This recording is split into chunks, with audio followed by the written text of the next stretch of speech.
तो दोस्तों ये है नेपाल और काली नदी के बीच, और ये है हमारा मानस होटल, जिसमें हमारे गवर्नमेंट ग्रुप के यात्री ठहरते हैं और यहीं से आगे की ओर रवाना होते हैं।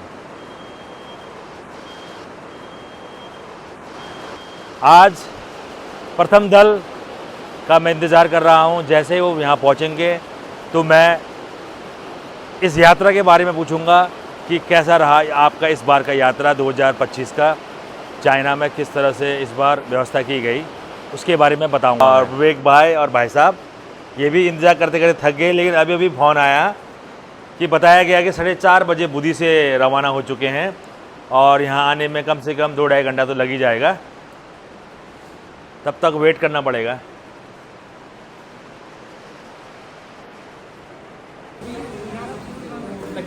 ओम नमः शिवाय।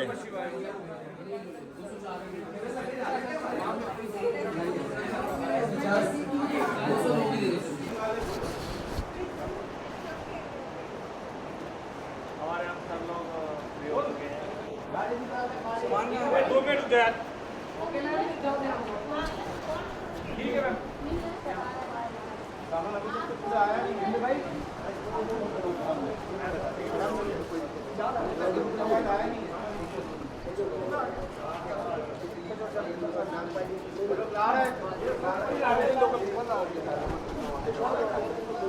तीन का पैक है।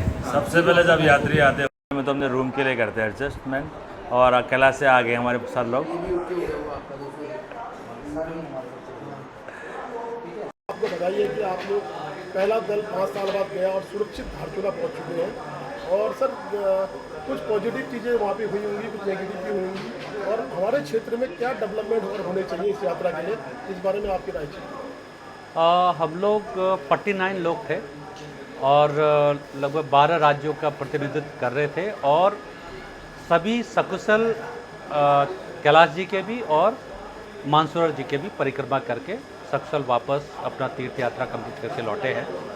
तो सबसे स्पेशल बात है कि इस बीच, क्योंकि मैं इससे पहले भी 2016 में गया था, तब हम लोग पांगला के पास से पैदल चलते थे और पैदल चल के लगभग 6 दिन पैदल चलने के बाद तकलाकोट पहुंचते थे।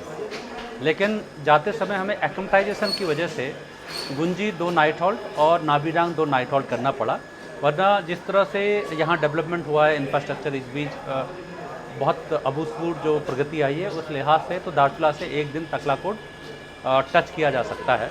लेकिन एक्लेमेटाइजेशन एक की बहुत ज़रूरी है, तो उसके लिहाज से हमें ज़रूर 4 दिन लगे थे। बट अभी लौटते समय आज सुबह हम लोग करीब 9:30 बजे हमने लिपू लेक पास किया था, दर्रे को पास किया था, और अभी 7:15 बजे हम दार्चुला पहुंच गए हैं।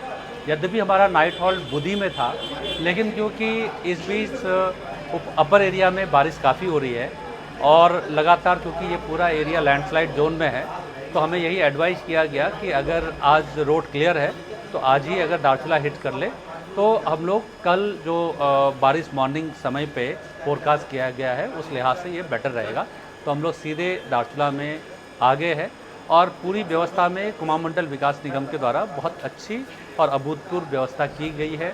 और क्योंकि इसमें जब हम पहले जाते समय टनकपुर में माननीय मुख्यमंत्री जी स्वयं फ्लैग ऑफ करने के लिए आए थे, और उनकी प्रेजेंस की वजह से, गरिमा में उपस्थिति की वजह से ही पूरी व्यवस्था, चाहे वो टनकपुर जब बॉर्डर हमने उत्तराखंड का क्रॉस किया और लिपू लेक तक, बहुत अच्छी थी। और हमारे जितने भी यात्रीगण हैं सभी काफ़ी प्रसन्न हैं कि उन्हें बहुत अच्छे से भोले बाबा कैलाश जी के दर्शन भी हुए, परिक्रमा में भी किसी को भी कोई प्रॉब्लम नहीं आई, मेडिकल इश्यूज़ किसी के भी नहीं थे। क्योंकि जो थोड़े बहुत इशू भी थे, तो जो अभी आईटीबीपी के डॉक्टर्स अभी इस ग्रुप के साथ भारत सरकार के द्वारा अपॉइंट किया गया था, उनकी वजह से किसी भी तरह से मेडिकल इश्यूज़ नहीं थे। और इस बार कुक भी यहीं से गए थे।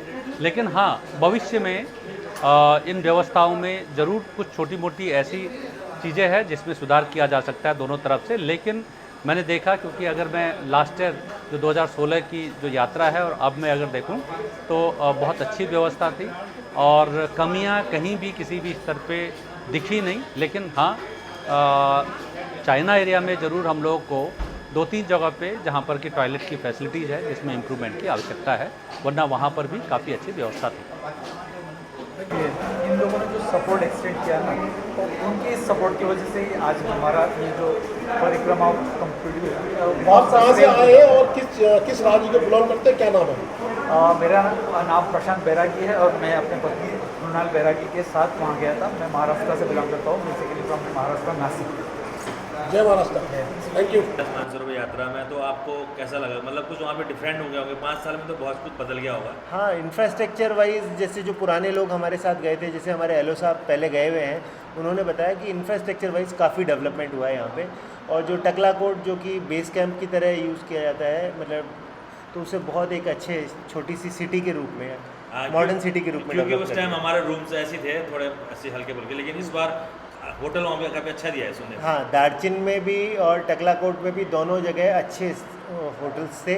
और परिक्रमा के दौरान भी जो गेस्ट हाउस थे वो अच्छे ही थे। और मानसरोवर में भी इस बार नया वाला गेस्ट हाउस दिया था ना सर, हाँ। बड़ा सा वाला, हाँ। जिसमें 500 यात्री सोने की जगह है। डेरापुक में भी अच्छा था और झुंझुनपुर झुंझुनपुर में भी अच्छा था। और वेदर एकदम अच्छा रहा होगा। वेदर हम जब 3 दिन परिक्रमा किए तो एकदम क्लियर वेदर रहा था, अच्छा, बहुत अच्छा वेदर था। Thank you sir. ओम नमः शिवाय। ओम नमः शिवाय। आते रहेगा सर, फिर वेलकम है। बिल्कुल। इस बार तो 5 ही ग्रुप है, आने वाले साल में ग्रुप बढ़ जाए तो हमारे कोशिश दार्जिलिंग हमारी वासियों यही के लिए रहेगी अच्छा हो कि जाए। भोले बाबा हमें बुलाते रहे और हम आते रहे। अच्छा, अच्छा, ओम नमः शिवाय। ओम नमः शिवाय। और यात्रा सर्वप्रथम चाइना में जाकर कैलाश मानसरोवर की परिक्रमा के बाद आज धारचूला पहुंची है और सुरक्षित रूप से आपके 49 यात्री अब वापस आ चुके हैं। क्या कहना चाहेंगे आप? सबसे पहले तो मैं सभी यात्रियों को बहुत बहुत बधाई देना चाहूँगा, क्योंकि सकुशल कैलाश यात्रा करके आए हैं और हमारे कुमाऊं मंडल विकास निगम में जो है धारचूला में पहुँचे हैं। ये इतिहास में शायद पहली दफ़ा है कि जो कि एक ही दिन में तंगला कोट से धारचूला को हिट करें और सभी यात्री खुश हैं। और भारत सरकार का भी धन्यवाद करूंगा, उत्तराखंड सरकार का भी, और सभी एजेंसियों का जो हम यात्रा में सहयोग कर रहे हैं, उन सभी एजेंसियों का मैं धन्यवाद करूंगा कि वो सहयोग कर रहे हैं और सकुशल यात्रा निपटाने में हमारी मदद कर रहे हैं। ओम नमः शिवाय मैम। ओम नमः शिवाय। तो आप 5 साल के बाद एक बार फिर से हमारे कैलाश मानसरोवर यात्रा में गए थे और पहले दल के आप यात्री हो और आपकी यात्रा सफलपूर्ण हो चुकी है और आप चाइना से धारचूला पहुंच चुके हैं। तो आपको कैसा लगा इस बार कैलाश मानसरोवर यात्रा में? अद्भुत एक्सपीरियंस रहा हमारा। सभी जगह हमारा बहुत स्वागत किया। ITBP ने हमें बहुत सपोर्ट किया। वो हर तरह हर कदम पे हमारे साथ थे। मानसरोवर में भी हमें सामने की जगह मिली। थोड़ा रिस्ट्रिक्शन था, वहाँ अंदर नहीं नहा सकते थे, स्नान नहीं कर सकते, बाहर स्नान करना पड़ता था, क्योंकि पहले गए हुए यात्रियों ने शैम्पू और क्लॉथ्स वॉश 2018 में उसको बैन कर दिया था। हाँ, तो credit goes to us only, Indian people only. तो और कोई तकलीफ नहीं हुई। ITBP का बहुत साथ रहा और हर जगह आर्मी और भारत की सेना ने साथ दिया। वहाँ भी चाइना में भी गाइड थे, वो भी हर कदम पे साथ देते थे हमारा। और सभी जगह कोई तकलीफ नहीं, बहुत ही स्वागत हुआ, ऊष्मापूर्वक हमारा स्वागत हुआ। तो हम धन्य है प्रभु के कि हम। ओम नमः शिवाय। तो इस बार का जो 2025 का यात्रा हुआ था उसमें मैंने आपको प्रथम दल के बारे में बताया, जैसे कि फर्स्ट ब्लॉक में मैं लिपुलेख तक गया था और अब जब वो वापस आए तो उनसे मिलने गया, किस तरह से आपका यात्रा रहा और किस तरह का अनुभव रहा। तो यात्रियों ने जैसे बताया कि इस बार का अनुभव अच्छा रहा, हर चीज़ में काफ़ी बदलाव आ गई है और चाइना के थ्रू ऐसा कुछ नहीं हुआ, बहुत अच्छा रहा यात्रा। अब आने वाले 4था बैच और 5वां बैच थोड़ा ब्रेक लेंगे और 1 हफ्ते का ब्रेक है शायद। 4था बैच आएगा आपको 5 अगस्त को और 5वां बैच आएगा 9 अगस्त को। उसके बाद इस बार की यात्रा समाप्त हो जाएगी और आने वाले 2026 में मिलेंगे फिर से एक बार बड़े कैलाश के लिए। और आप लोगों को अगर अभी सितंबर से जो चालू होने वाली यात्रा है आदि कैलाश यात्रा, अगर आप लोगों को आदि कैलाश यात्रा में आना हो तो आप मुझे संपर्क कर सकते हैं। मेरा नंबर है 7895629641।